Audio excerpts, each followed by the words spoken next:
Dahil umano sa masamang tingin, binaril ang isang lalaki sa Bacoor, Cavite. Depensa ng suspect, ang biktima raw ang unang bumunot ng baril at inagaw lang niya. May unang balita si Jomer Apresto. Maswerteng nakaligtas ang lalaking ito matapos barilin ng isang lalaki sa Bacoor, Cavite nitong Miyerkules ng umaga ang ugat ng pamamaril dahil umano sa masamang tingin. Sa may harap ng tindahan, yung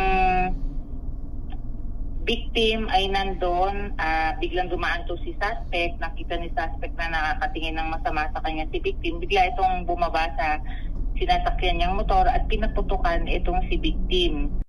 Tinamaan ng biktima sa kanyang kanang braso na tumagos hanggang sa kanyang kaliwang hita.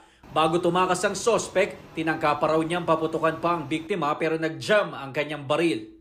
Humingi ng tulong tong si victim doon sa may-ari ng tindahan, pagkabaril sa kanya. After niyang mabaril, itong si victim, pumunta siya sa pinaka-leader nila, doon sa kabalikat. Doon siya parang sumuko na.